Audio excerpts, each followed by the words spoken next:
গাড়িটা যতক্ষণ অবধি চোখের আড়াল না হয় ঠায় দাঁড়িয়ে রইল প্রিয়তা। নিঃসঙ্গ পথটার পানে চাইতে চাইতে একসময় ডুকরে কেঁদে উঠল।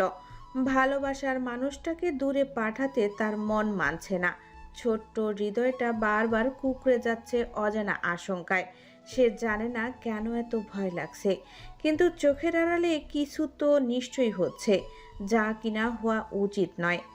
এই লম্বা মতো বেপরোয়া লোকটার জন্য থাকা ভালোবাসার পরিধি হুট করেই অসহ্য রকম বেড়ে গেছে। আগেই নিজেকে সংবরণ করতে পারেনি প্রিয়তা, তবে এখন কি করে করবে?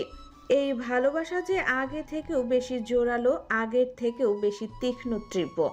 আগে তো না দেখেও থাকা যেত, এখন তো অতটুকু দুঃসাধ্য হয়ে পড়েছে প্রিয়তার জন্য। এক মুহূর্ত দু চোখের আড়াল হলেই প্রাণ কাঁদে। দু চোখের পাতা বুঝলো প্রিয়তা কি যে অস্থির লাগছে। আচ্ছা, তার এই অস্থিরতা কি বুঝতে পারে মানুষটা? আদৌ কি জানে তার জন্য ছোট্ট বুকে কতখানি মায়া আর ভালোবাসা জমিয়েছে প্রিয়তা? বুঝে না বোধহয়। বুঝলে হয়তো বলতো, গোল্লায় যাক দুনিয়া, আমি শুধু তোমার চোখের সামনে বসে থাকবো। এদিকে প্রিয়তা যখন নিজের ভালোবাসার সাময়িক দূরত্বের যন্ত্রণা সইতে অক্ষম, ফিরে আসবে জেনেও বিলাপ করতে ব্যস্ত, ঠিক সেই সময় তার থেকে কিছু দূরে তারই বোন তার এই সাময়িক কান্নাকে চিরস্থায়ী করার সংকল্পে অনড়। তার সবটুকু সুখ, তার ভালোবাসার প্রণয়কে নিঃশেষ করে দেওয়ার, চিরতরে কেড়ে নেওয়ার পরিকল্পনার বদ্ধপরিকল্প। গাড়িটা বেরিয়ে যেতেই পিলারের আড়াল থেকে বেরিয়ে এলো প্রিয়স্মিতা। সে সকল দৃশ্যই মনোযোগ সহকারে অবলোকন করেছে, তবে এখন আর এতে বিশেষ কিছু যায় আসে না প্রিয়স্মিতার। মায়া দেখানো তার কাজ নয়। অন্যান্য দিনের মতো আজ আর ব্যথিত নয় সে। প্রিয়তার নীলাপ অক্ষি যুগলে এক সমুদ্র অনুভূতি থাকলেও প্রিয়স্মিতার চোখে কেবল প্রতিজ্ঞা আর দেশের প্রতি নিজের কর্তব্য। সে তার মনকে বুঝিয়ে নিয়েছে, দু নৌকায় পা দিয়ে কখনোই চলা যায় না। ভব সমুদ্র পাড়ি দিতে একটা না একটা নৌকা তাকে ছাড়তেই হবে। প্রিয়স্মিতাও ছেড়ে দিয়েছে, বেছে নিয়েছে নিজের সস্তা অনুভূতির থেকে মূল্যবান রাষ্ট্রীয় মূল্যবোধকে প্রাধান্য দিয়েছে। দাঁড়িয়ে থেকে নির্দিষ্ট নাম্বারটিতে ডায়াল করলো প্রিয়স্মিতা। যান্ত্রিক কণ্ঠে বলল, নোটটা কার নাম্বার? DH23AK5678। প্রিয়তা নিজের উগ্র বেসামাল অনুভূতি গিলে নিয়ে পেছন ফিরতেই ভেতর থেকে তীব্র চিৎকারের আওয়াজ ভেসে এলো। আর্তনাদ জড়িত চিৎকার শ্রবণ করতেই যুগে কেঁপে উঠল প্রিয়তা আর প্রিয়স্মিতা। আহ প্রীতম! ইনায়ার চিৎকার শুনে ভাবনা চিন্তার ক্ষমতা লোপ পেল প্রিয়তার। প্রাণপণে ছুটে গেল বাড়ির ভিতর, পিছু নিল প্রিয়স্মিতাও। ছুটে সদর দরজা ডিঙ্গিয়ে বাড়ির ভিতর প্রবেশ করতেই আটকে উঠল দু বোন। ছিটকে দু কদম পেছনে সরে প্রিয়তা ভয়ার্ত চোখে চাইল ইনায়ার দিকে। মার্বেল বসানো পুরো মেঝেতে তাজা রক্তের মাখামাখি। মেঝেতে পড়ে গলা কাটা মুরগির মতো ছটফট করছে ইনায়া। হয়তো সিঁড়ি বেয়ে উঠতে গিয়ে স্লিপ করেছে। বাসায় যমজ দু বোন ব্যতীত আর কোনো মানুষ নেই। ইনায়ার ডেলিভারি ডেট আরও 15 দিন পর। বাড়ির সবাই একসাথে গেছেন প্রিয়তাদের বড় মামার মেয়ের বিয়েতে। সাদমান শিকদার ও খালিদ শিকদার বিজনেসের জন্য ইউকে, সাজিদ শিকদার সিলেটে। রক্ত দেখে প্রিয়তার মাথার চক্কর দিয়ে উঠল। চোখের সামনে সকল দৃশ্য ঝাপসা হয়ে এলো এক নিমিষেই। সকল বস্তুই তার নিকট দ্রুত লাগছে। অজস্র রক্ত দেখা মাত্রই হিমোফোবিয়ায় অ্যাক্টিভ হয়ে গেল প্রিয়তার। নিজের নার্ভ সিস্টেমের উপর কন্ট্রোল হারাতে শুরু করলো প্রিয়তা। তবুও দৌড়ে গিয়ে জাপটে ধরল ইনায়াকে। চিৎকার দিয়ে ড্রাইভারকে ডাকল। রহিম চাচা। প্রিয়স্মিতা থিতু হলো, উৎকণ্ঠা নিয়ে বলল, রহিম চাচাও বাড়িতে নেই, আমুদি নিয়ে চট্টগ্রাম। তুই দাঁড়া, আমি গাড়ি বের করছি।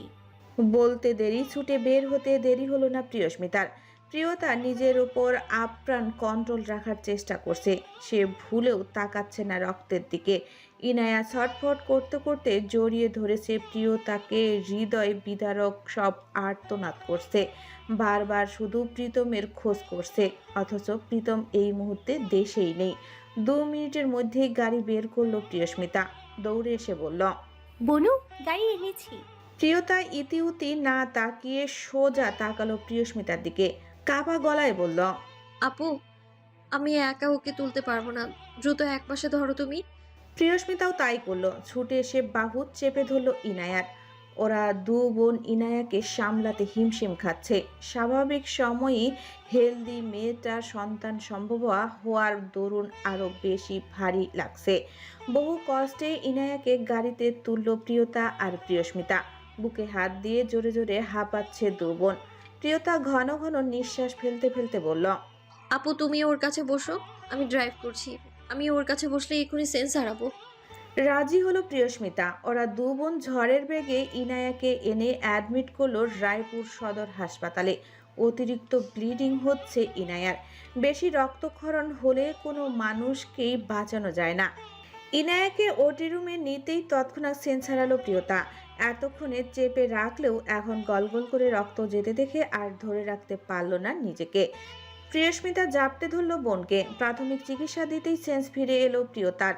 প্রীতম সহ বাড়ির সবাইকে পরিস্থিতি সম্পর্কে ইনফর্ম করলো দু বোন। ঘণ্টা পেরোনোর পূর্বেই পুরো শিকদার বাড়ি এসে হাজির হলো হসপিটাল চত্বরে। কেবল প্রণয় শুদ্ধ প্রীতম আর বড় দু কর্তা ব্যতীত। ইনায়ার বর্তমান পরিস্থিতির কথা জানতেই উন্মাদ হয়ে যায় প্রীতম। সকল বিজনেস ডিল ক্যান্সেল করে রওনা দেয় তৎক্ষণাৎ। প্রায় ঘন্টা পাঁচেক অতিবাহিত হয়, কিন্তু এখনও ইনায়ার কোনো খবর আসেনি। অস্থিরতায় ঘামতে শুরু করেছে প্রিয়তা।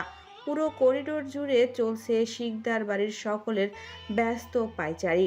প্রায় ৮ ঘন্টা পর হন্তদন্ত পায়ে বেরিয়ে এলেন ডাক্তার অভিক। তাগাদা দিয়ে বললেন, দ্রুত 4 ব্যাগ ও নেগেটিভ ব্লাডের ব্যবস্থা করুন। অনেক রক্তক্ষরণ হয়ে গেছে। আমরা বহু কষ্টে পরিস্থিতি হাতের মুঠোয় এনেছি। ভাগ্য ভালো যে আর বেশি দেরি করা হয়নি। আরও কিছুক্ষণ দেরি হলেই বেবি মারাত্মকভাবে এফেক্ট হতো। মায়েরও রিস্ক হতো। কিছুক্ষণ থেমে আবারও বললেন, আজ রাত 12টায় সি সেকশন হবে। তার আগে 4 ব্যাগ রক্ত দেওয়া অনিবার্য। আমাদের এই ছোট্ট হাসপাতালে ব্লাড ব্যাংক নেই, তাই ব্লাডের কোনো মজুত নেই।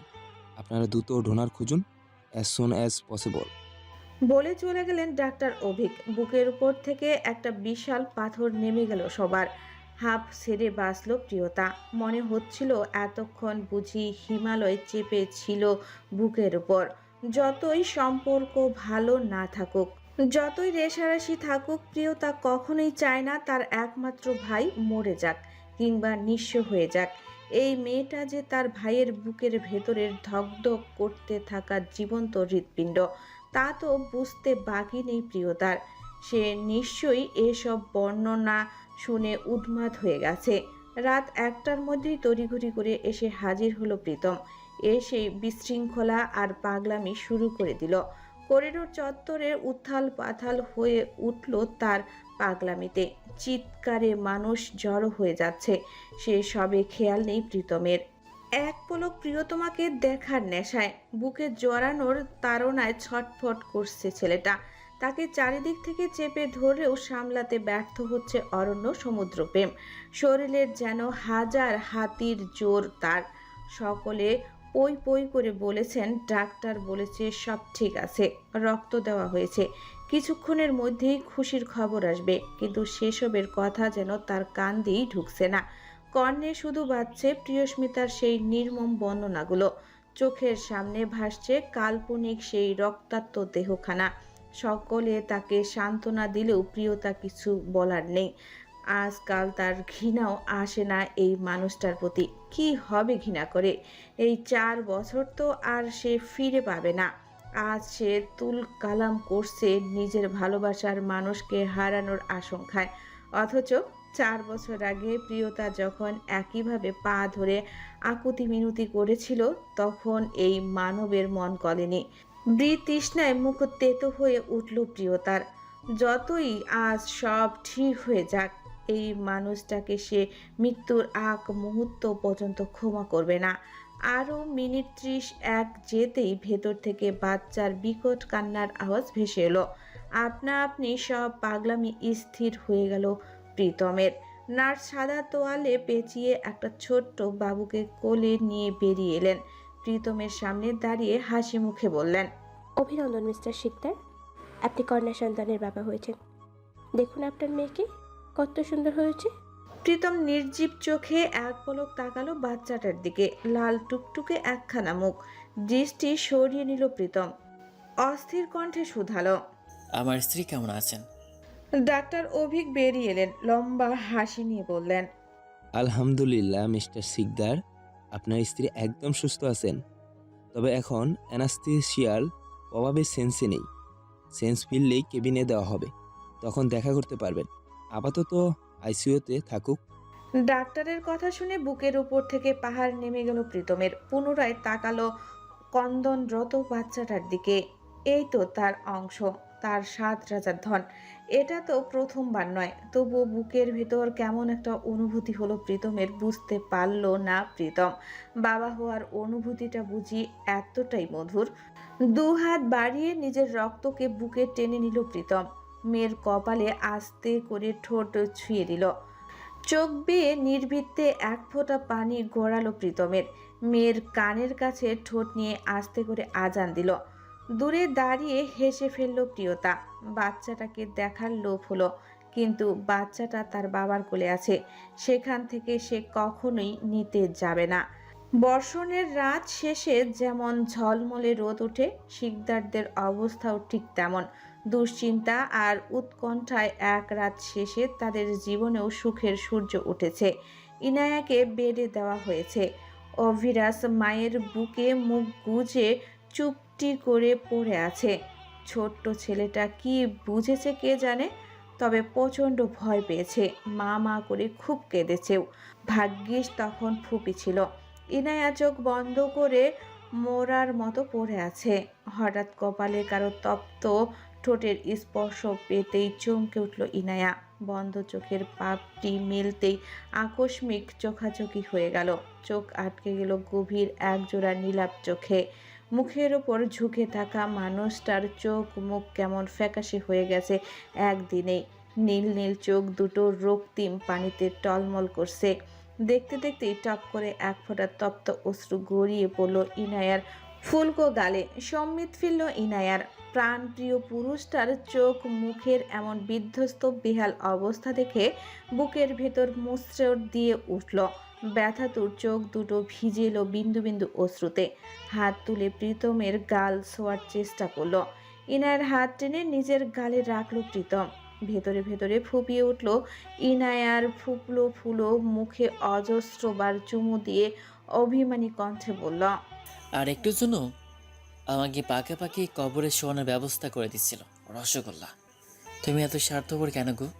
কাল যদি তোমার কিছু হয়ে যেত তখন কি করতাম আমরা? কি হতো আমাদের বাবা ছেলে? আমরা তো পাগল হয়ে যেতাম। বলতে বলতে প্রীতম ইনায়ার বুকের একপাশে মাথা রাখলো। তার ঝরঝর করে গড়িয়ে পড়া নোনা অশ্রুর স্রোত বলছে হারানোর ভয় ঠিক কতটা কুঁকড়ে গিয়েছিল সে। হঠাৎ করেই যেন সব শারীরিক মানসিক যন্ত্রণা উবরে গেল ইনায়ার। নিজের বুকের দিকে তাকিয়ে দেখলো তার পৃথিবী। ইনায়া নিজের কাপা হাত দুটো রাখলো প্রীতম ও অভিরাজের মাথায়। ঘাড় ঘুরিয়ে পাশের দোলনায় দেখলো তার ছোট্ট মেয়েটা নিশ্চিন্তে ঘুমাচ্ছে। বুকটা ভরে উঠল ইনায়ার। বুকে মাথা রেখে ফুপিয়ে উঠল প্রীতম। ব্যথাতুর কণ্ঠে বলল, তুমি শুধু একবার পুরো ভালো হয়ে নাও রসগোল্লা। আমি প্রমিস করছি আমি আর কখনো বাবা হতে চাইব না। আমার বাচ্চা লাগবেই না। আমার শেষ অবধি শুধু তুমি সাথে থেকো। তুমি থাকবে, এতটুকুই যথেষ্ট। আমার আর কাউকে চাই না। ঠোঁট টিপে হাসল ইনায়া। তার সুদর্শন স্বামী যে সাংঘাতিক ভয় পেয়েছে তা তো আর বলার অবকাশ রাখে না। দুষ্টু বুদ্ধি উকি দিল মাথায়। রয়ে শুয়ে ধীরে বলল, এতটাও পাগলামি করার কিন্তু কিছু ছিল না। আমি না থাকলে কি এমন হতো? আমি মরে গেলেই বা কি এমন হতো? নতুন আরেকটা বিয়ে করে নিতে। এখনো ভয়ে বুক ধরফর করছে। তার উপর বউয়ের পেট্রোল ঢালা কথা শুনে ক্ষেপে গেল প্রীতম। চোখ লাল করে তাকালো ইনায়ার দিকে। চোখ দেখে ভরকে গেল ইনায়া। মনে মনে শুকনো ঢোক গিলল। আচমকা বুক থেকে উঠে পড়ল অভিরাজ। বাবার গলা জড়িয়ে ধরে বলল, আমার পনুকে কোলে নিব পাপা। ইনায়া বাধা দিতে নিলে থামিয়ে দিল প্রীতম। দোলনা থেকে সদ্য জন্মানো শিশু কন্যাকে নিয়ে অভিরাজের কোলে দিল। যদিও হাত দিয়ে ধরে রেখেছে প্রীতম। বোনের মুখটা দেখা মাত্রই আনন্দে উৎসাহে লাফিয়ে উঠল অভিরাজ। টুকটুক করে বোনের সারা মুখে চুমু খেল। প্রীতমের দিকে চোখ বড় বড় করে তাকিয়ে বলল, আমার বোনও অনেক অনেক সুন্দর হয়েছে পাপা, আমার থেকেও সুন্দর। আমরা কবে বাড়ি যাব পাপা? আমি খেলবো বোনের সাথে। হেসে ফেলল প্রীতম। ছেলে মেয়েকে বুকে আগলে নিয়ে ইনায়ের কপালে চুমু দিল। অতঃপর ছেলে ও মেয়ের কপালে চুমু দিয়ে বলল, মাম্মা আর একটু ভালো হলেই আমরা বাড়ি চলে যাব পাপা। তারপর তুমি তোমার বোনকে নিয়ে সারাদিন খেলবে, কেমন? বাবার কথা শুনে খুশি হয়ে গেল অভিরাজ। প্রাণটা জুড়িয়ে গেল ইনায়ার। চোখ বন্ধ করতেই পরম এক সুখের নিঃশ্বাস বেরিয়ে এলো বুক চিরে। কারা ইউদ্দেরিন তুরস্কের এমন এক অঞ্চলে অবস্থিত যেখানে মনুষ্য প্রজাতি বা কোনো জীবিত প্রাণীর পক্ষে জীবন ধারণ করা সম্ভবই নয়। তার প্রধান কারণ মূলত এই জায়গাটি তার দুর্গম অবস্থানের কারণে বেশ পরিচিত। তবে এখন আর এই জায়গাটার তেমন চর্চা নেই। দুর্গম পাহাড়ি রাস্তায় উঁচু নিচু পাথরের ঢাল বেয়ে নামতে নামতে হঠাৎ দেখা মিলে এই উপত্যকার মুখ খুব সংকীর্ণ। দুপাশে খাড়া পাহাড় এমনভাবে দাঁড়িয়ে আছে যেন তারা ইচ্ছে করেই এই জায়গাকে দুর্গম থেকে দুর্গম বানিয়ে রেখেছে, বা এই জায়গার নকশা দেখলে বোঝা যায় হাজার বছর আগে কেউ বা কারা এই জায়গাকে ইচ্ছাকৃতভাবে এমন দুর্গম করে তুলেছে। চারপাশে কোনো গ্রাম নেই, নেই কোনো বসতি। নিকটতম লোকারণ্য বা মানুষের বাস কয়েক দিনের হাঁটা পথ, তাও সেই পথে এখন আর কেউই হাঁটে না। দিনের বেলা জায়গাটা নিষ্প্রাণ মনে হয়, কিন্তু রাত নামলেই উপত্যকাটা নিজের আসল রূপ দেখাতে শুরু করে। যেমন আজকের রাতটা, তেমনই এক বিভীষিকাময় অন্ধকার রাত। টানা 6 মাস পর সম্রাট আজ তার সিংহাসনে বসবেন। রাতের আকাশটা পরিষ্কার, উপরে বড় স্পষ্ট থালার মতো চাঁদ। জ্যোৎস্নার আলো সরাসরি পড়ছে পাহাড়ের চূড়ায়, চারিদিক মশালের আলোয় আলোকিত। জায়গাটা নিশ্চুপ, একা দাঁড়িয়ে থাকলেও অদ্ভুত এক মায়াজালের আবিষ্ট। তবে আশ্চর্যের বিষয় হলো, এত আলো এত সৌন্দর্য উপত্যকার ভেতরে ঠিক মতো পৌঁছায় না। আলো ছিল, সবটা কেমন ভাঙা ভাঙা। পাথর, মাটি, পথ সবই দেখা যাচ্ছিল, অথচ কোথাও কোনো ছায়া পড়ছিল না। মানুষ দাঁড়িয়ে থাকলেও তার পায়ের কাছে ছায়া তৈরি হচ্ছিল না। হাঁটলেও পেছনে কোনো ছায়া টানছিল না। মাটিটা আলো গ্রহণ করছিল, কিন্তু ছায়া গ্রহণ করছিল না। এই বিষয়টা উপত্যকার ভেতরে ঢুকলেই কেবল নজরে আসে। উপত্যকার ভেতরে গাছপালা নেই খুব একটা, কেবল কিছু শুকনো ঝোপ, সেগুলোই মরে যাওয়ার আগের অবস্থায় আটকে আছে বলে মনে হয়। পাখির ডাক নেই, পোকামাকড়ের শব্দও শোনা যায় না। বাতাস বইছে শুধু পাহাড়ের গায়ে ঘষা লাগার মতো একটা ভারী শব্দ। তারপর আবার নিস্তব্ধতা। উপত্যকার দক্ষিণ পূর্ব পাশের একটি ছোট্ট লেক আছে, খুব বেশি বড় নয়, কিন্তু অস্বাভাবিক তার গভীরতা। যেন হাজার বছরের রহস্য নিজের মধ্যে সমাধি দিয়ে বসে আছে। চাঁদের আলো লেকের জলে পড়ে প্রতিফলিত হয় না, বরং আলোটা জলের ভেতর ঢুকে অদৃশ্য হয়ে যায়। পানি একদম স্থির, তবে রংটা নীল বা কালো নয়, একদম টকটকে লাল, যেন লেকটা পানির নয়, রক্তের। কোনো ঢেউ নেই, কোনো শব্দ নেই, কেবল বড় বড় মাংস খেকো হাঙ্গরের লাভ ডুবের শব্দ। অনেকক্ষণ তাকিয়ে থাকলে গা শিউরে উঠে। মনে হয় ওই বড় বড় দাঁতওয়ালা নরম মাংস খেকো হাঙ্গরগুলো যেন গিলতে আসছে। লেকটির সামনে বিস্তর একটা বিশাল দুর্গ। দুর্গটি উপত্যকার একেবারে গভীরে অবস্থিত। দূর থেকে দেখলে দুর্গটাকে আলাদা করে বোঝা যায় না। পাহাড়ের গায়ে কালচে পাথরের স্তূপ বলে মনে হয়, কাছে গেলে বোঝা যায় এই পাথরগুলো হয়তো পরিকল্পনা করেই বসানো। দুর্গের কোনো উঁচু মিনার নেই, কোনো পতাকা নেই, সব কিছু নিচু, চাপা এবং পাহাড়ের সঙ্গে মিশে থাকা। দুর্গের সামনে দাঁড়ালেও চাঁদের আলো গায়ে পড়ে, কিন্তু দেওয়ালে কোনো মানুষের ছায়া পড়ে না। চারপাশে পরিবেশ এমন যে মনে হয় এই জায়গাটা মানুষ থাকার জন্য তৈরি না, বরং মানুষকে অদৃশ্য করে দেওয়ার জন্যই তৈরি। এই উপত্যকার মানবহীন কারণ এখানে কেউ থাকে না এমন না, বরং এটা মানুষ থাকার জন্যই নয়।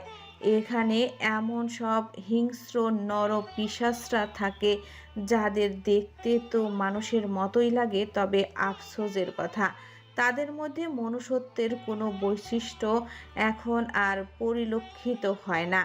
এই দুর্গের মধ্যে কি চলে তা তো কেবল ভেতরে গেলেই বোঝা যায়, তবে আশ্চর্যজনকভাবে ভেতরে যাওয়ার কোনো নির্দিষ্ট পথই চোখে পড়ে না। চারিদিকে কেবল দৈত্য প্রকৃতি, বড় পাথর, কিন্তু তার মধ্যে একটা সূক্ষ্ম সিস্টেম আছে। যে সলভ করতে পারবে কেবল সেই ভেতরে প্রবেশ করার অধিকার লাভ করবে। বাহির থেকে যেটাকে মধ্যযুগীর কালচে পরিত্যক্ত গুহা মনে হয়, ভেতরের দৃশ্যের সাথে তার পার্থক্য আকাশ আর জমিন। বাহিরে সেই কালচে ভারী পাথরের দরজাটা যখন সশব্দে খুলে গেল, তখন মনে হলো এক ধাক্কায় মধ্যযুগ থেকে 2029 সালে এসে আছাড় খেলো।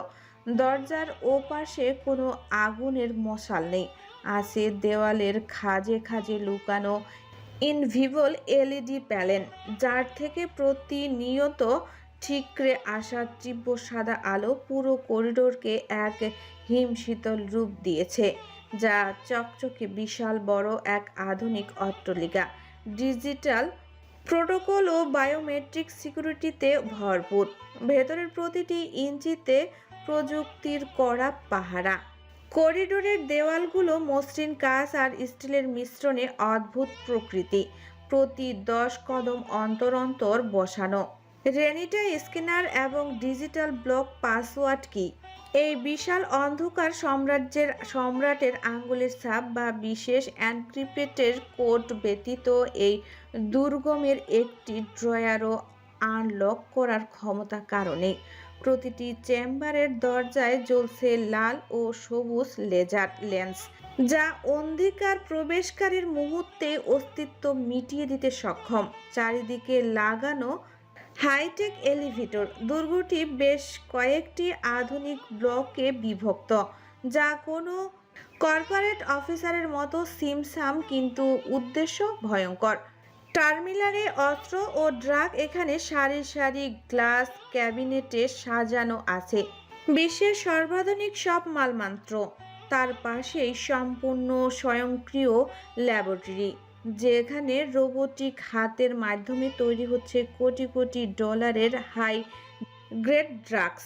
এখানকার আসবাবপত্র সবই মিনিমালিস্টিক এবং স্মার্ট ফিচারের, যেখানে একটি বাটনের দেওয়াল থেকে বেরিয়ে আসে গোপন vault. Terminal B torture cell ও ডিটেকশন রুম। এটি এই দুর্গের সবচেয়ে অন্ধকার জায়গা। রুমগুলো সাউন্ডপ্রুফ। এখানে রয়েছে স্টেনলেস স্টিলের অত্যাধুনিক সব অটোমেটিক টেবিল। মানুষকে টর্চার করার জন্য এখানে কোনো পুরনো চাবুক নেই, আছে ইলেকট্রনিক পালস জেনারেটর এবং নিউরোটক্সিন ইনজেকশন সিস্টেম। কাটাকাটির ঘর বা ডেড সেলের রুমটি দেখতে কোনো উন্নত হাসপাতালের অপারেশন থিয়েটারের মতো, যেখানে লেজার স্ক্যাব দিয়ে নিখুঁতভাবে অঙ্গ প্রত্যঙ্গ আলাদা করা হয়। Terminal sea trafficking zone. এখানে নারী ও শিশুদের রাখা হয় আধুনিক শীতাপ্ত নিয়ন্ত্রিত কাচের ক্যাবিনেটগুলোতে।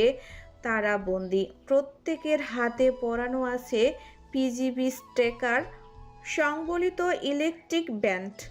এখান থেকেই ডিজিটাল অবকেশনের মাধ্যমে বিশ্বের বিভিন্ন প্রান্তে তাদের পাচার করে দেওয়া হয়। বসের স্পেশাল স্টাফদের জন্য রয়েছে আলাদা লাক্সারি লাউঞ্জ। সেখানে সব আসবাবপত্র ইতালিয়ান চামড়া আর কার্বন ফাইবারের তৈরি।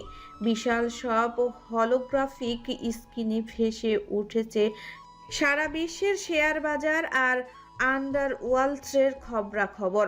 প্রতিটি স্টাফের গতিবিধি কেন্দ্রীয় সার্ভার থেকে তদাকরি করা হয়।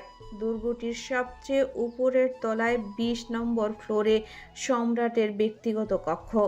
ঘরের মাঝখানে একটি বিশাল স্মার্ট গ্লাস উইন্ডো, যেখান থেকে বাহিরের সেই রক্তবর্ণ লেকটি দেখা যায়। এটা বলাই বাহুল্য যে লেকটি সম্রাটের বিশেষ পছন্দের। সম্রাটের সিংহাসনটি কোনো কাঠ বা পাথরের নয়, সেটি তৈরি করা হয়েছে বিশেষ এক ধরনের কালো টাইটানিয়াম দিয়ে। হাতের আর্মরেস্ট রয়েছে টাচ স্ক্রিন প্যানেল, যেখান থেকে এক ক্লিকেই তিনি পুরো দুর্গের অক্সিজেন বন্ধ করে দিতে পারেন, অথবা লেকের হাঙ্গরের ডিনার টাইম ঘোষণা করতে পারেন। ভেতরের এই অত্যাধুনিক আয়োজনই বলে দেয় যে এই অন্ধকার দুনিয়ার সম্রাট কেবল একজন অপরাধী নয়, তিনি একজন সুকৌশলী, বুদ্ধিদীপ্ত, চতুর প্রাণী। তার এই সাম্রাজ্য প্রবেশের পথ সহজ, কিন্তু প্রস্থান কেবল এই রক্তবর্ণ লেকের হাঙ্গরের পেটে। এই তিক্ত সত্যটা এখানকার কর্মরত প্রত্যেকটা স্টাফই জানে। তারা জানে বাঁচতে গেলে এখানে মুখ বন্ধ করে নির্দেশ পালন করতে হবে, না হলে শেষ ঠিকানা হবে ওই হাঙ্গরগুলোর পেটে। রাতের উজ্জ্বল চাঁদটা আজ ঢাকা পড়েছে বিষণ্ণ মেঘের আড়ালে। ভয় পেয়েছে কিনা কে জানে। লেকের লালিত পালিত বিশাল আকৃতির হাঙ্গর দুটো উত্তর দিকের পার ঘেঁষে ঘোরাঘুরি করছে, পারে না ডাঙ্গায় উঠে আসতে। তাদের প্রভুক্তি দেখে বাঁকা হাসল প্রণয়। হাঙ্গর দুটো সামনের পানিতে শান্ত হয়ে লেজ নাড়ছে। প্রণয়ের মতো পোষা নরখাদক দুটো হয়েছে বড় হারামি। নিজের মালিক ব্যতীত বাকি সবাইকে খাবারের চোখে দেখে। হেসে ফেলল প্রণয়। পাশের বিশাল কৃতি ঝুলি থেকে একটা কাটা মাথা তুলে ছুঁড়ে মারল হাঙ্গর দুটোর দিকে। সাথে সাথেই মাথাটা ক্যাচ করে ফেলল বড় হাঙ্গরটা। আরেকটার দিকে হিউম্যান থাই ছুঁড়ে দিল প্রণয়। অন্য হাঙ্গরটাও যথারীতি ক্যাচ করে ফেলল।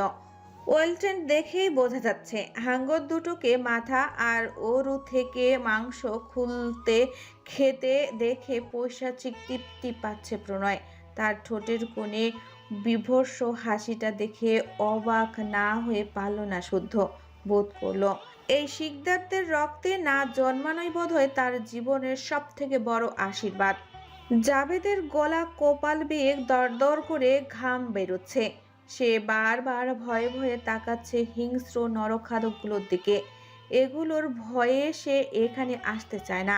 এদের দেখলেই কেন জানি মনে হয় এরা এক্ষুনি তাকে গিলতে আসবে। জাভেদ চোখ ঘুরিয়ে ভয়ে ভয়ে তাকালো প্রণয়ের দিকে। কালো ঘড়ি, কালো স্যুট বুট আর কালো ব্লেজার, পুরো সাইকো ক্রিমিনাল লাগছে। তবে মেলন স্তাম বেরোচ্ছে ঠিক রে। প্রণয় একের পর এক হিউম্যান বডি পার্ট খাওয়ালো তার আদরের মাছ দুটোকে। এখানকার একমাত্র আবর্জনা ডেড বডি, যা নিয়ে কখনোই দুশ্চিন্তা করতে হয় না। এখানে যত বডি বের হোক তার 100 ভাগ এই দুটোর পেটেই যায়।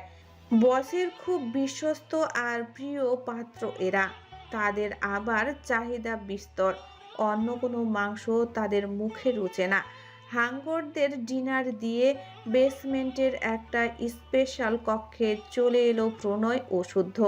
ঘরটা সম্পূর্ণ খালি। শুধুমাত্র ঘরের এক কোণে ধুলোবালিতে পড়ে আছে কেউ।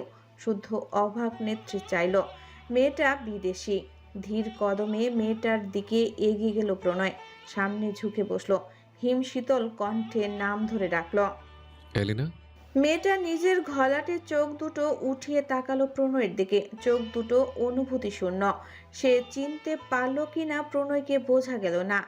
এলিনার মুখটা দেখতেই 2 কদম পিছিয়ে শুদ্ধ আশ্চর্য হতভম্ব হয়ে তাকালো প্রণয়ের দিকে। চেঁচিয়ে বলল, ডিকে বসের মেয়ে বেঁচে আছে। প্রণয় শান্ত সোজা তাকালো এলিনার চোখের দিকে। রহস্যময় হেসে শান্ত কণ্ঠে বলল, এই বন্দি জীবন থেকে আজ থেকে তুমি মুক্ত, এলিনা। তুমি ফিরে যাবে তোমার বাবার কাছে। এলিনা অনুভূতি শূন্য নিষ্প্রাণ চোখে তাকালো, যেন চিনতেই পারছে না প্রণয়কে, বুঝতেও পারছে না তার কথা। আর বুঝবেই বা কিভাবে? মেয়েটা যে মানসিক প্রতিবন্ধী, আজ 9টা বছর একটানা এভাবেই পড়ে আছে এই ঘরে। শুদ্ধ নিজের চোখকেই বিশ্বাস করতে পারল না। প্রণয়কে ঝাঁকিয়ে বলল, এসব কি হচ্ছে প্রণয়? ওরা মরে গেছিল? ওকে না তুই মেরে ফেলেছিলি? বসা থেকে উঠে দাঁড়ালো প্রণয়, নির্লিপ্ত কণ্ঠে জবাব দিল, মারিনি, দেখতে তো পাচ্ছিস। তাহলে সবাই যে জানে ও মারা গেছে? ও বেঁচে থাকলে স্বাচ্ছন্দ্য নিয়ে ঘুরে বেড়ালে আমার জানের ক্ষতি হতো, তাই ওকে বন্দি বানিয়েছে। মেরে ফেলার প্রয়োজন বোধ করিনি, তাই বাঁচিয়ে রেখেছি, না হলে মেরেই দিতাম। তুই কি পারবি ওকে এভাবে রক্ষা করতে? করছি তো। এই হৃৎপিণ্ডটা যতক্ষণ স্পন্দিত হবে, আমার জান ততক্ষণ সম্পূর্ণ নিরাপদ। যতদিন বেঁচে আছে, বুকের সব থেকে গোপন কোঠারিটাতে লুকিয়ে রাখবো। কাউকে চোখ তুলে তাকাতে দেব না। যে আমার কলেজে হাত বাড়ানোর দুঃসাহস দেখাবে, তার শুধু হাতটা নয়, ধর থেকে মাথাটা কেটে ওদের খাইয়ে দেব। মে আই কাম ইন বস?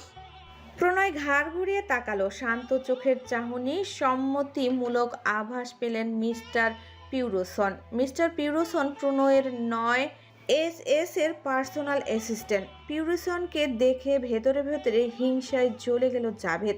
গোপনে মুখ বাঁকিয়ে মনে মনে বলল, যতই লেজ নাড়ো না কেন, কাজের কাজটা তো আমাকে দিয়ে হবে। মিস্টার পাউরোসন প্রণয়ের সামনে দাঁড়িয়ে মাথা ঝুঁকালো। উদ্বেগ প্রকাশ না করে বললেন, বস, 4 বছর আগে একটি কেস সিবিআই টিম সলভ করে ফেলেছে। ভ্রুদয়ের মধ্যে আড়াআড়ি ভাঁজ পড়ল প্রণয়ের। কোন কেস? বস, 4 বছর আগে আপনার নির্দেশে ডিসিএমসি হাসপাতাল থেকে প্রায় 400 ওমেন কিডন্যাপ করা হয়েছিল, আর যথারীতি বিভিন্ন কান্ট্রিতে পাচার করে দেওয়া হয়েছিল। পাউরোসনের কথা মনে পড়ে গেল 4 বছর পূর্বে সেই ঝড় বৃষ্টির রাতের কথা। ওই রাতে হাসপাতালের ডিসিএমসিতে টেরোরিস্ট অ্যাটাক হয়। সবাই জানতো মেয়েগুলোকে টেরোরিস্টরা তুলে নিয়ে গেছে, কিন্তু আসল সত্য এখন এএসআর যতটা বেপরোয়া তখন মোটেও অমন ছিল না। এএস এর নির্দেশে যে টেরোরিস্টদের দল ডিসিএমসি হাসপাতালে হামলা করে, তারা কখনো এএসকে দেখেনি, চেনে না, জানে না। তাই নিজের জান বাঁচাতে ও রাতে পিঠ দেখিয়ে পালাতে হয়েছিল প্রণয়কে। বস, মিস্টার পাউরোসনের ডাকে ঘোর কাটল প্রণয়ের। মিস্টার পাউরোসন আবার বললেন, ওই মেয়েদের সবাইকে ডিটেক্ট করা না গেলেও এখন একজনকে করা গেছে, যে আপনার ফার্ম হাউসের বর্ণনা দিয়েছে, এমনকি কিছু গার্ডসদের বর্ণনাও দিয়েছে। সে এখন সিবিআই টিমের তদারকিতে। এসব শুনেও হেলদোল দেখা গেল না প্রণয়ের মাঝে, এমনকি এটার কোনো বিহিত করতেও বলল না। আশ্চর্য হলো, নিজে থেকেই বলল, স্যার, মেয়েটাকে মেরে ফেলবো? দরকার নেই। বস, আমাদের $100 বিলিয়ন কন্টেইনার সিজ হয়ে গেছে। কোন কান্ট্রিতে? রাশিয়া। চিফ মিনিস্টারকে জানিয়ে দাও, রাতে তার বাসায় ডিনারে যাচ্ছে। ওকে, আরেকটা প্রবলেম বস। Hurry up. বস, মেশন গ্রুপের ওনার আমাদেরকে তার 80% শেয়ার লিখে দিতে রাজি হচ্ছেন না। বাঁকা হাসলো প্রণয়, ডেভিল ইসমাইল দিয়ে বলল, ভেরি সিম্পল। প্রথমে হাত কাটো, তারপর পা কাটো, তারপর চোখ তুলে নাও। বুঝে গেছি বস। Good boy. আর কিছু? No boss. ওকে। বলেই হন হন করে চলে গেল প্রণয়। মিস্টার পাউরোসনও আর কিছু না বলে চলে গেলেন। এখানে যারা থাকে তারা হুকুমের গোলাম। তাদের কাজ শুধু আদেশ পালন করা, মতামত দেওয়া নয়। মেয়েটাকে এভাবে ছেড়ে রাখলে আরও কিছু দেখছে, সব বলে দিবে, তখন বিরাট বিপদ হতে পারে। ভয়ে ঘামতে শুরু করলো জাভেদ। অসহায় চোখে তাকালো শুদ্ধের দিকে। চোখের ভাষা এমন যে, কি করব স্যার, কিছু তো বলুন। শুদ্ধ হাসলো। জাভেদের পকেট থেকে গানটা বের করে আঙ্গুলের মাথায় ঘষল। কিছুক্ষণ কালো পিস্তলটা নিরীক্ষণ করে চেপে ধরল জাভেদের বুকে। ঠোঁটের কোণে ধূর্ত হাসি ফুটে উঠল জাভেদের। ওয়ার্ডার সে পেয়ে গেছে। শুদ্ধ কিছু বলল না। বন্দুকটা জাভেদের হাতে দিয়ে কাজ চাপড়ে নিঃশব্দ পায়ে প্রস্থান করল। মিস্টার ইরফান, এতটা ইরেসপন্সিবল আপনি কিভাবে হতে পারেন? রাগে থরথর করে কাপসের ডিটেকটিভ সিনিয়র অফিসার আলিশ। তাদের বর্তমান লোকেশন MIT, তুরস্কের সব থেকে বড় ডিটেকটিভ ব্যুরো। অন্যায় নেই যেখানে সেখানে, অন্যায় স্বীকার করার মানেই হয় না। ইরফানও এসব অযথা রাগের ধার ধারল না। এতক্ষণ চোখে চোখে রাখা শিকার হঠাৎ করেই ভ্যানিশ হয়ে গেল। রাগে শরীরের রক্ত তখন থেকেই ফুটছে ইরফানের। Answer me mister Irfan. Irfan নিজের উগ্রতা কন্ট্রোল করলো। সিনিয়রের রাগ করাটা স্বাভাবিক, এখন নিজেদের মধ্যে ঝামেলা করলে শিকার আবার ফসকে যাবে। ইরফান মাথা ঠান্ডা করলো, কণ্ঠের স্বাভাবিক মাত্রা বজায় রেখে বলল, business industrialist mister Abrar Sikdar, প্রণয়কে পুরোটা সময় আমি নজরে রেখেছিলাম, বাট কার্স হারাকানি এয়ারপোর্টে এসে হঠাৎ করেই সেখানে একটা গন্ডগোল লেগে যায়। এরপর মানুষের ভিড়ে আর তার পিছু নিতে পারিনি, তবে আমি নিশ্চিত সে আশেপাশে আছে। তাকে স্টক করা তো আমাদের একমাত্র উদ্দেশ্য নয়, তাকে পার্মানেন্টলি ফিনিশ করা আমাদের উদ্দেশ্য। I know. সামনে লাগানো বিশাল হ্যালো ইন প্রজেক্টে তাদের কনভার্সেশন দেখেই পৈশাচিক হাসল প্রণয়। ইমপ্রোটেক্ট কফি মগের চারপাশে আঙ্গুল ঘষতে ঘষতে বলল, তোমাদের দৌড় ততটুকুই যতটুকু আমি চাইবো। You guys are such a baby. আজ পুরো 4 দিন হয়ে গেল প্রণয় দেশে নেই, তার কণ্ঠ নেই, তার গন্ধ নেই, তার উপস্থিতি নেই। অস্থিরতায় দম ফেলতে পারছে না প্রিয়তা। এই 4 দিন এক এক সেকেন্ডে প্রিয়তার কাছে এক একটা যুগের সমান দীর্ঘ মনে হচ্ছে। অপেক্ষায় অস্থিরতায় কান্না পায় প্রিয়তার। একা নিঃসঙ্গ বিছানায় শুয়ে শুয়ে ছটফট করে। প্রণয়ের বুকে ঘুমানোর যে মধুর অভ্যাসে অভ্যস্ত হয়েছে সে এখন আর ওই স্পর্শ ছাড়া তার ঘুম আসে না। বিছানার বালিশ খামচে ধরে অবুঝের মতো কাঁদতে থাকে প্রিয়তা। অন্ধকার ঘর হাতটায় ভালোবাসা। নিঝুম আধারের কক্ষে এক পাশে টিম টিম করে এক চিলতে হলুদ আলো। রাত কতই বা হবে, একটা কি দুটো ঠিক খেয়াল নেই প্রিয়তার। তবে পরিবেশটা ভারী নিস্তব্ধতা বলে দিচ্ছে গভীর রাত। কিছুক্ষণ পর পর দূর থেকে ভেসে আসে নিশাচর প্রাণীদের কাতর আর্তনাদ। বিছানায় এপাশ থেকে ওপাশ গড়াগড়ি খাচ্ছে প্রিয়তা। ক্লান্ত চোখ দুটোতে ঘুমের লেশ মাত্র নেই। সারাদিন অনেক ছোটাছুটি করেও রাতে পেঁচার মতো জেগে থাকতে হচ্ছে। অজানা কারণে দম বন্ধ লাগছে। প্রিয়তার বুক ধড়ফড় করে। জবরদস্তি চোখ পূর্ণ বন্ধ করলে চোখের মনি লাফিয়ে ওঠে। এপাশ থেকে ও পাশে দৌড় দেয়, স্থির এক জায়গায় বসে না। প্রচণ্ড বিরক্ত হয় প্রিয়তা। আরও বেশ কিছুক্ষণ এপাশ ওপাশ করতে করতে উঠে বসে। গত রাতগুলোর মতো আজ রাতের ঘুমটাও হারাম হয়ে গেছে, এ বিষয়ে বিন্দুমাত্র সন্দেহ নেই প্রিয়তার। আর ঘুম আসবেই বা কী করে? এই যে কয়েকটা দিন এত আদর করে বুকে নিয়ে ঘুম পাড়ালো, এখন ওই বুকটা ছাড়া কি ঘুম আসবে প্রিয়তার? যে মানুষটার বুকে ওমে লেপ্টে থাকা অভ্যাস হয়ে গেছে, তাকে ব্যতীত ঘুম পুরনো অভ্যাসটা আবারও ধীরে ধীরে ফিরে আসছে প্রিয়তার। আবারও পর নির্ভরশীলতা তৈরি হচ্ছে, আগের থেকে বেশি, আগের থেকে তীব্রভাবে। মানুষটার গলায় তাবিজের মতো ঝুলে থাকতে মন চায় প্রিয়তার। একটুর জন্য তাকে কাছছাড়া করতে ইচ্ছা করে না। তার অনুপস্থিতি বড্ড পোড়ায়। উঠে বসে শরীর টানায় প্রিয়তা। প্রণয়ের অভাব শুধু মনে নয়, শরীরের প্রতিটি অণুতে অনুভব হচ্ছে। মুরগির বাচ্চার মতো বারবার ঝিমিয়ে পড়ছে সে। ঘাড় হাত পা মটমট করছে অকারণে। গায়ে লাগা অল্প বাতাসও শরীর শিরশির করছে। স্কিনের সেন্সিটিভিটি বেড়েছে বহুগুণ। এমন অঙ্গ ঝলসানো অস্থিরতা নিয়ে মটকা মেরে পড়ে থাকতে পারল না প্রিয়তা। তার একটুকু সহ্য হচ্ছে না এই যাতনা। আবারও কান্না পেল প্রিয়তার। ঠোঁট উল্টে কেঁদে উঠল ফ্যাস ফ্যাস করে। সে হয়তো নিজেও বুঝতে পারছে না তার ভেতরের হাহাকার। তার শরীর ও মন ওই সামর্থ্যবান 2 হাতের আলিঙ্গন পেতে কতটা ব্যাকুল হয়ে উঠেছে। সে সম্পর্কে কি ধারণা আছে ওই বোকা তরুণীর? নিজের এসব অদ্ভুত পরিবর্তনে নিজেই বিভ্রান্ত প্রিয়তার। আগেও তো কত রাত সে একা থেকেছে, একা ঘুমিয়েছে, কই এমন তো লাগেনি কখনো। ঘুম আসছে না, ইটস ওকে, কিন্তু এগুলো কি? এসব উল্টাপাল্টা চিন্তা ভাবনা মাথা থেকে ঝেড়ে ফেলল প্রিয়তা। অযথা ব্রেনের অপচয় থামিয়ে বালিশের পাশ থেকে নিজের ফোনটা তুলে নিল। বিরাট একটা হাই তুলে চোখ কষলে লক খুলতেই লজ্জায় পড়ে গেল প্রিয়তা। ওষ্ঠে কোণে ফুটে উঠল এক চিলতে লাজুক হাসি। ড্যাব ড্যাব চোখে কিছুক্ষণ তাকিয়ে থাকলো সেদিকে। ফোনের হোম স্ক্রিনে জল করছে হাজারো আঁচড় কামড়ে রক্তাক্ত জর্জরিত একখানা জখম পিঠ। শুধু কি তাই, প্রত্যেকটা ক্ষতের উপর ডিপ কিসের চাপ, সারা পিঠ জুড়ে ছড়িয়ে ছিটিয়ে অসংখ্য লাল ঠোঁট। ফর্সা পিঠে আঁকা এই সৃজনশীল শিল্পকর্ম থেকে সহজেই অনুমান করা যায় এগুলো সাধারণ কোনো শিল্পীর শিল্পকর্ম নয়। এই শিল্পী অনন্য। ফোনটা উপরের দিকে সোয়াইপ করতেই সেম আরেকটা ছবি দৃষ্টি কাড়ল, তবে কিঞ্চিত ভিন্নতা। বালিশে মুখ গুজে উল্টো হয়ে ঘুমিয়ে আছে প্রণয়। কোমর অবধি সতেফ কমফোর্টারে ঢাকা, উন্মুক্ত নগ্ন পিঠে লেপ্টে আছে প্রিয়তা।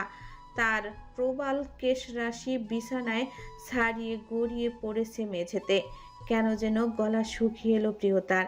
বেশি গভীরে গেল না, না হলে লুকিয়ে চাপিয়ে এমন অনেক ছবি তুলেছে যেগুলো দেখে নিজেই লজ্জায় লাল নীল হয়ে যায় প্রিয়তা। বেশ কিছুক্ষণ থম মেরে থেকে নিজেকে সামনে নিল প্রিয়তা। ফেসবুক ওপেন করে নিজের ফেক আইডিতে লগ ইন করলো। সার্চ বারে লিখলো আবরার শিকদার প্রণয়। সাথে সাথেই লিস্টের টপে শো করলো একটা বিজনেস অ্যাকাউন্ট। আইডিতে ক্লিক করতেই প্রোফাইল পিকচার, কভার ফটো সহ সমস্ত অ্যাকাউন্ট ডিটেলস ভেসে উঠল চোখের সামনে। সাদা ফর্মাল শার্ট আর কালো ফর্মাল প্যান্ট পরিহিত একজন সুদর্শন যুবকের ছবি প্রোফাইলে। হাতে স্টারবক্সের কফি, কুনোয় গুটানো, মুখে গাম্ভীর্য, চোখে শীতল আত্মবিশ্বাস। ছবিটা জুম করে বেশ কয়েকবার দেখল প্রিয়তা। সব থেকে বেশি নজর কাড়ল তার অনুসারী সংখ্যা, প্রায় 30 মিলিয়ন। কই তার আইডিতে 1 থেকে 2,000 ফলোয়ার, আর কই তার জামাইয়ের আইডিতে 30 মিলিয়ন। মনে মনে নিজের পপুলারিটির উপর থুতু দিল প্রিয়তা। বড়ই লজ্জাজনক বিষয়। আইডিতে স্ক্রল করে করে সব পোস্ট দেখছে প্রিয়তা। এক্সে বার্কার এক পোস্ট, তবে তাদের মতো হিবিজিবি কোনো পোস্ট নাই। ভিন্ন ভিন্ন অ্যাঙ্গেল থেকে নেওয়া ফর্মাল ছবি, কোনোটাতে কালো শার্ট কালো প্যান্ট, আবার কোনোটাতে সাদা শার্ট কালো ব্লেজার। বসার আর দাঁড়ানোর স্টাইলও মারাত্মক আকর্ষণীয়। নেশা ধরানো হাব ভাব, চরম ডোমিনেটিং ম্যালিন একটা ব্যাপার। পুরাই উষ্টা খেয়ে প্রেমে পড়ল প্রিয়তা। উঠতে বসতে ক্রাশ খাইতে খাইতে তার জীবন যাবে। নিজের উপর গর্বে গর্বে গর্ভবতী হলো প্রিয়তা। অদৃশ্য হাতে নিজেই নিজের পিঠ চাপড়ে বলল, সাব্বাস বেটা, এমন ঝিঙ্কুমাল পটাতে না পারলে জীবনটাই বৃথা। একটা মাত্র জীবনে যদি এমন কড়া একখানা জামাই না পাইলা, তাইলে আর পাইলাটা কি? প্রত্যেকটা পোস্টের নিচে মিলিয়নের উপর লাইক, কমেন্ট, শেয়ার, তবে একটা ছবিও কমেন্ট বক্স ওপেন করছে না প্রিয়তা। এই রাত বিরেতে বেহুদা মুডটা সে নষ্ট করতে চায় না। এসব ন্যাংকুপুষু মেয়েদের ঢলাঢলি কমেন্ট দেখলেই গায়ে আগুন জ্বলে যাবে প্রিয়তার। ঝগড়া করার জন্য শরীর জ্বালা করবে। তাই থাক, এসব দেখে মাঝ রাতে নিজের মেজাজ খারাপ করার মানেই হয় না। আরডিতে ঘুরঘুর থামিয়ে দিল প্রিয়তা। মেসেজ দিবে কি দেবে না ভাবতে ভাবতে ঘন্টা পার করে দিল। যেই ভাবলা বেটা মানুষ মেসেজ সিন করবে কিনা কিংবা রিপ্লাই দিবে কিনা তা নিয়ে যথেষ্ট সন্দিহান হলো। তবু 7-5 ভেবে মেসেজ দিয়েই বসলো। ইনবক্সে ছোট করে লিখল, হাই হ্যান্ডসাম। মেসেজটা সেন্ড করে টনক নড়ল প্রিয়তার। প্রথমে সালাম দেওয়ার বদলে কি লিখলো এটা। দ্রুত মেসেজটা ডিলিট করতে নিয়ে থেমে গেল প্রিয়তা। ভ্রু কুঁচকে গেল আপনা আপনি। মাঝরাতে হঠাৎ মাথায় কিলবিল করে উঠল শয়তানি বুদ্ধি। ল্যাপটপ স্ক্রিনের দিকে তাকিয়ে বাঁকা হাসলো প্রণয়। টুং করে আসা ফোন নোটিফিকেশনটার দিকে ঘাড় ঘুরিয়ে তাকালো। মোবাইল স্ক্রিনে এখনো আলো জ্বলজ্বল করছে। ল্যাপটপ থেকে দৃষ্টি সরিয়ে ফোনটা হাতে নিল প্রণয়। মেসেঞ্জার এক্সপান্স করতেই দেখলো অবুজ বালিকা নামক একটা আইডি থেকে মেসেজ এসেছে। ডিপিতে একটা কালো বিড়ালের ছবি, ঠোঁটের কোণে অদৃশ্য মৃদু হাসি খেলে গেল প্রণয়ের। তুরস্কে তখন রাত প্রায় 12টা। তাহলে বাংলাদেশে 3টা নিশ্চয়। প্রণয় রিপ্লাই করলো। হ্যাঁ রে সুইটি। রিপ্লাই আসায় চোখ বড় বড় করে স্ক্রিনের দিকে তাকিয়েছিল প্রিয়তা। তার দৃঢ় বিশ্বাস ছিল প্রণয় কখনো উত্তর করবে না, কিন্তু পরক্ষণেই তার ভুল ধারণা ভেঙে গেল।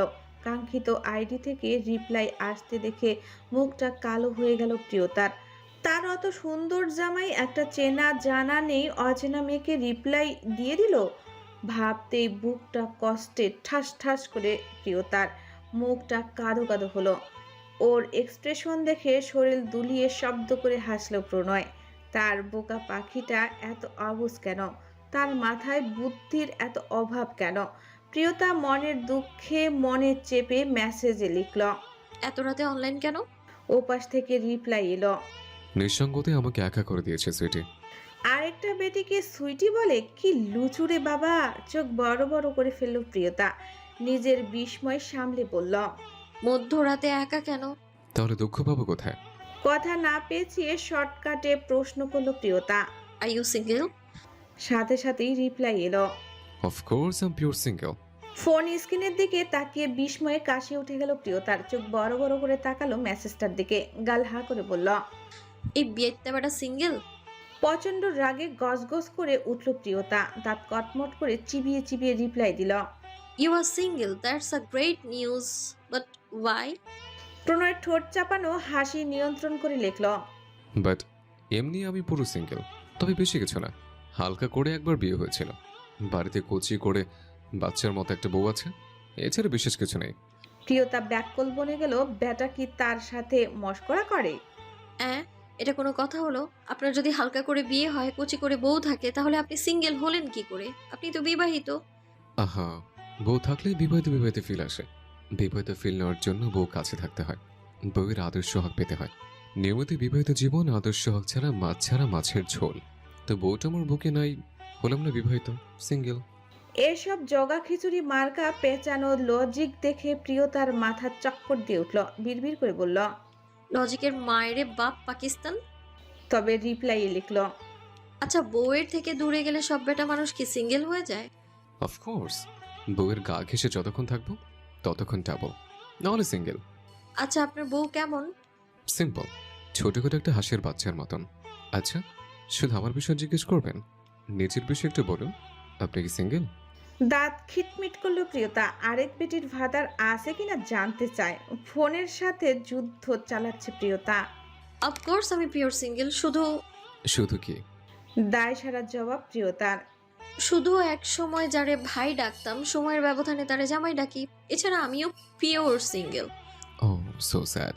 তো আপনার ভাই থুড়ি জামাইটা কোথায়?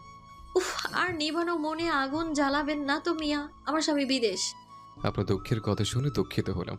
আপনার নিশ্চয়ই অনেক কষ্ট। উফ, সে আর বলতে। আমার মতো জুয়ান একটা মাইয়া রেখে সে কেমনে পারে বিদেশ পড়ে থাকতে? সে দুঃখে আমি শুধু একটাই গান গাই। কি?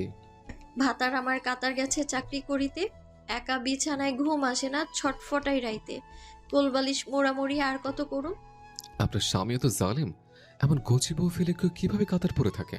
আমি 100% নিশ্চিত আপনার স্বামী নিশ্চয়ই সার্ভারের সমস্যা। পুরোটা বুঝেও লাস্টের লাইনটা বুঝলো না প্রিয়তা। পুরো 2 মিনিট লাগিয়ে কথার মর্মার্থ উদ্ধার করতে ব্যর্থ হলো। তাই পুনরায় জিজ্ঞেস করলো, সার্ভার প্রবলেম মানে? ও কিছু না, আপনার হকের সম্পত্তি লুঙ্গির তলায় নিয়ে যে দৌড়ে দৌড়ে ঘুরছে, তার লুঙ্গির তলায় ঠাড়া পড়ুক, আমিন।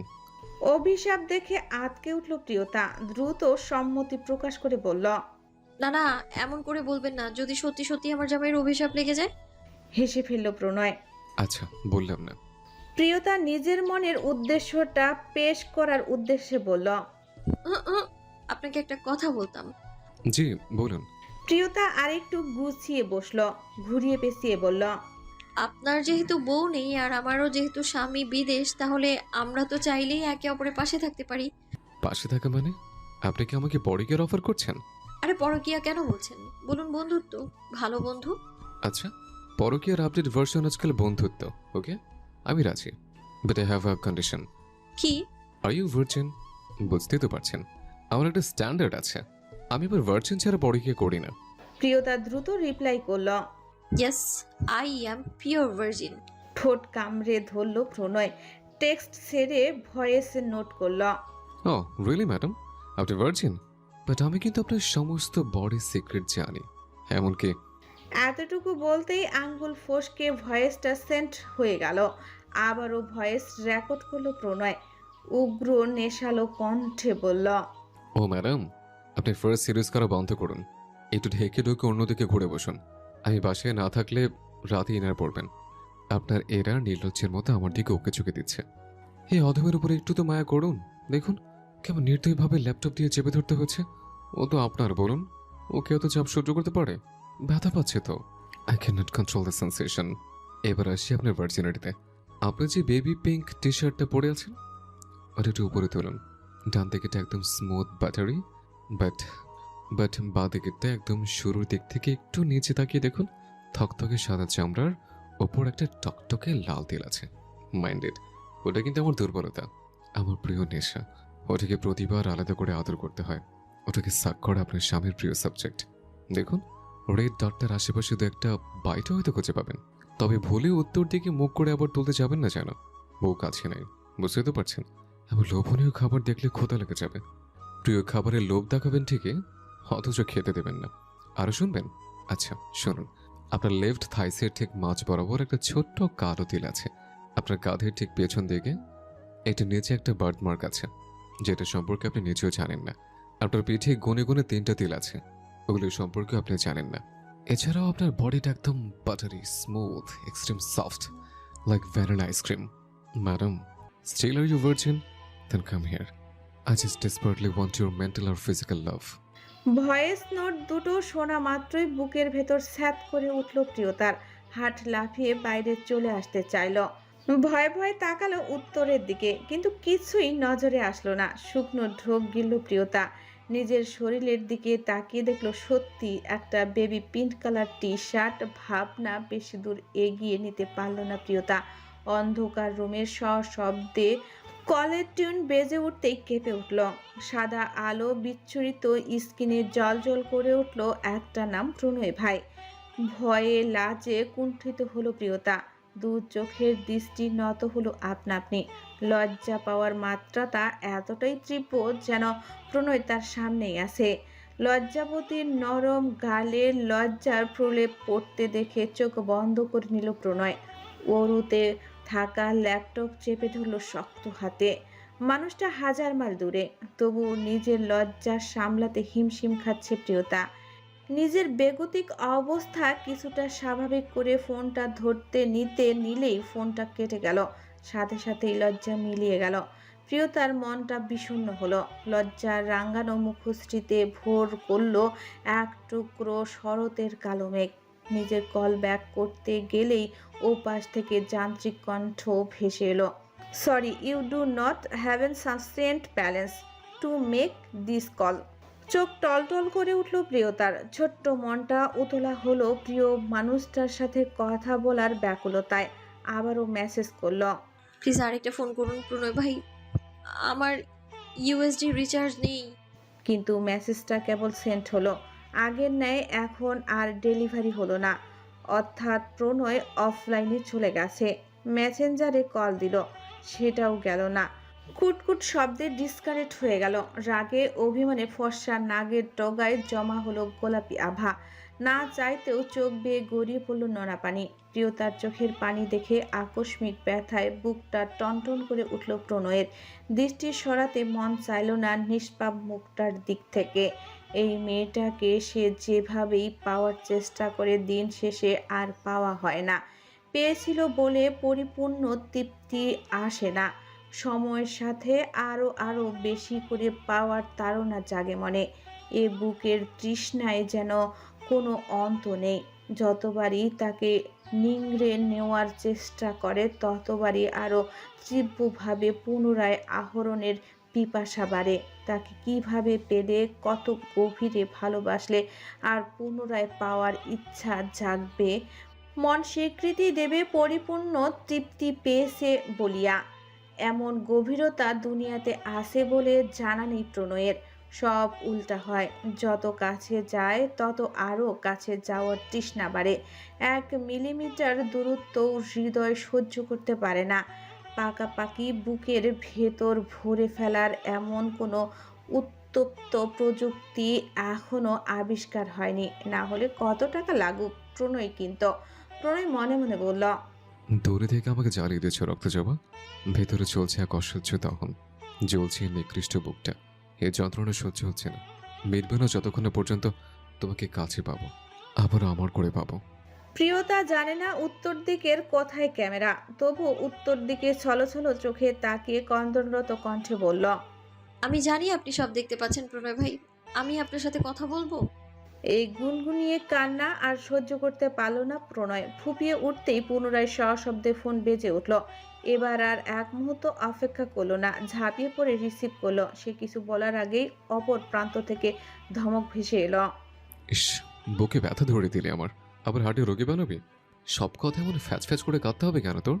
জানিস না তোর কান্না আমার সহ্য হয় না? বুকে অসহ্য যন্ত্রণা হয়, মস্তিষ্কে রক্তক্ষরণ হয়। নেক্সট টাইম কাঁদবি না, সোজা বুক বরাবর শুট করে দিবি। It's better than to your caring. কান্না থামিয়ে নাক টানলো প্রিয়তা, অভিমানী কণ্ঠে বলল, আবার বকছেন কেন? বোঝেন না আপনাকে ছাড়া আমি থাকতে পারি না। সব সহ্য হয় কিন্তু আপনার বিয়োগ বেদনা সহ্য হয় না আমার। নেক্সট টাইম ছেড়ে যাবে না জান, মরে যাব আমি। It's better than to your distance. Phone কানে চেপে ঠোঁট চেপে হাসলো প্রণয়। চোখ বন্ধ করে বুকে হাত রেখে বলল, কি বলতে পারে রক্তজবা? কি বলতে পারে রক্তজবা? হয়তো গোটা একটা জীবন তোমাকে আমায় ছাড়া পাড়ি দিতে হবে। খুব যত্ন করে তোমায় ফাঁকি দেবে, হারিয়ে যাবো অনেক দূরে। কাঁদবে তুমি, চিৎকার করবে, কিন্তু চোখের পানি মুছিয়ে দেওয়ার জন্যে আমিটাকে আর কোনো দিনও পাবে না। তুমি বুঝতে পারবে হারানোর যন্ত্রণা ইহ জন্মের, আর পেয়ে হারানোর যন্ত্রণা জন্মান্তরের। তুমি আমাকে পেয়ে হারাবে রক্তজবা। প্রথম দু লাইন শুনেই পরের কথাগুলো শুনতে পেল না প্রিয়তা। তবে তার নিঃশ্বাস আটকে দেওয়ার জন্য এই কথাগুলোই যথেষ্ট ছিল। চোখ দুটো পুনরায় জ্বালা করল। মায়াবী দু চোখ বেয়ে টপ টপ করে গড়াতে লাগলো নিঃশব্দ অশ্রু। অবুঝ অভিমানে বুক ভারী হয়ে এলো প্রিয়তার। ফোন কেটে দিতে নিলেই ধীর স্থির নরম পুরুষালী একখানা কণ্ঠ ভেসে এলো, ভীষণ আদুরে গলায় ডাকে, রক্তজবা। সম্বন্ধটা শুনে ফোন কাটার সামর্থ্য হলো না প্রিয়তার। জবাবও দিল না, কানে ফোন চেপে চুপচাপ বসে রইল। প্রণয় আবার নরম গলায় ডাকলো, আমার জান, আমার অস্তিত্ব, আমার নিঃশ্বাস, আমার আদরে বাচ্চা, আমার রক্তজবা। এবার আর নিজেকে সামলাতে পারল না, মুখ চেপে ধরে ডুকরে কেঁদে উঠল। বুকে হাত চেপে মৃদু ধ্বনিতে ধমকালো প্রণয়, কাতর গলায় বলল, খুব বোকা মেয়ে, শুধু শুধু কেন আমার বুকে ব্যথা বাড়াস? তোর সাথে কি মজাও করতে পারবো না? তোরে ছেড়ে আমি যাবো কোথায় বল? আত্মা ছাড়া কি শরীরে মূল্য আছে? ঠিক তেমন তুই তো আমার জান, সোনা, আমার লক্ষ্মী, আমার ময়না, আমার নিঃশ্বাস। তুই ব্যতীত তোর প্রণয় ভাই লাশ মাত্র। যেদিন সাদা কাফনে মুড়িয়ে 3.5 হাত মাটির নিচে রেখে আসা হবে, সেদিন বুঝে নেবে আজ থেকে তোর প্রণয় ভাই সত্যিই তোকে ভুলে গেল। আজ থেকে তোকে নিজেরটা নিজে বুঝতে হবে। আরো জোরে কান্না করে দিল প্রিয়তা, চোখের জলে বুক ভাসিয়ে বলল, প্লিজ প্রণয় ভাই, এসব অলক্ষণের কথা একটুও বলবেন না। তাড়াতাড়ি ফিরে আসুন আমার কাছে। আপনাকে ছাড়া আমার একটুও ভালো লাগছে না, খুব খুব খুব কষ্ট হচ্ছে। আপনি ব্যতীত মুক্ত বাতাসে বিষাক্ত লাগে আমার। প্রণয় ভাই প্লিজ ফিরে এসো যান, লাগবে না এত কাজ। সত্যি ফিরে আসবো? হুম, ফিরে আসলে কি দিবি? যা আপনি চাইবেন। ঠিক আছে, আর মাত্র 4 দিন, তারপর ফিরে আসবো। না না প্লিজ, এত সময় আপনাকে ছাড়া থাকতে পারবো না, কালকেই ফিরে আসুন। ঠোঁট ঠেলে হাসলো প্রণয়, গম্ভীর কণ্ঠে বলল, এখনই ফিরে আসে? সত্যি? আমার জান, আমার জান, আমার কাছে জান চাইলে শরীরকেও রুহের মায়া ত্যাগ করতে বাধ্য করবো। আর এ তো সামান্য। খুশিতে মুখ ঝিলিক দিয়ে উঠল প্রিয়তার। উত্তর দিকে ক্যামেরার দিকে তাকিয়ে ফ্লাইং কিস ছুড়ে দিল। ঠোঁট কামড়ে ধরল প্রণয়, নেশা জড়ানো অসহায় কণ্ঠে বলল, ওটা ওভাবে বাতাস উড়িয়ে দিস না জান, আমার জন্য বাটি চাপা দিয়ে রাখ, আমি এসে খাবো। অসভ্য লোক, আমি আপনাকে ছাড়া ভালো নেই। তো আমিও কি ভালো আছি? অরিজিনাল প্রোটিন ওভাবে শুকিয়ে মরছে। কান দুটো ঝাঝা করে উঠল প্রিয়তার। জান শোন, হুম, ভালোবাসি পাখি, আমার পাখিটাকে অনেক ভালোবাসি। লজ্জায় মাথা নিচু করলো প্রিয়তা, মিনমিন গলায় বলল, আমিও অনেক ভালোবাসি। তাহলে রাখি জান। শুনুন। বলো পাখি। ভাত খেয়েছেন? না। কেন? নিজের হাতে খেতে ভুলে গেছে। এটা কোনো কথা? এটাই কথা, জোর করবি না, আমি এসে খাবো আমার জানের হাতে। কিন্তু কোনো কিন্তু নয়। আচ্ছা, আরেকটা কথা, বড় যান। আমার জন্য ওখানকার স্পেশাল পেস্তা বাদামের চকলেট নিয়ে আসবেন। আচ্ছা যান। জি, সাবধানে আসবেন। আল্লাহ আপনার হেফাজত করুন, আমিন। প্রণয় আর কিছু বলল না, ফোন কেটে দিল। বুকটা অসম্ভব রকম ব্যথা করছে। এটা কি কোনো অনসি সংকেত? কথা তো দিল, কিন্তু সত্যি কি সে তার ছোট্ট বাবুই পাখির বাসায় আবার ফিরতে পারবে? সত্যি কি ফিরতে পারবে তার বাবুয়ের বুকে? তার ছোট্ট ওই ওমের ডানায় কি মুখ লুকাতে পারবে? বুকের ব্যথা সমান তালে বাড়ছে প্রণয়ের। আবারও হার্টের সমস্যা দেখা দিচ্ছে কিনা কে জানে। এপাশ ওপাশ করে প্রিয়তার একটা ছবি বের করলো প্রণয়। অনেকক্ষণ তাকিয়ে থেকে ছবিটা বুকে চেপে ধরল। লম্বা নিঃশ্বাস নিয়ে বিড়বিড় করে বলল, মৃত্যুর পূর্বে আমার শেষ ইচ্ছা তোকে আরেকটা বার সশরীরে বুকে চাপটে ধরা। তার মানে এটা নয় যে আমি মৃত্যুকে ভয় পাই। हमें मौत से भी इश्क है, तुमसे भी प्यार है, मौत पर भी यकीन है, तुम पर भी एतबार है। देखते हैं पहले कौन आते हैं, हमें दोनों की इंतजार है।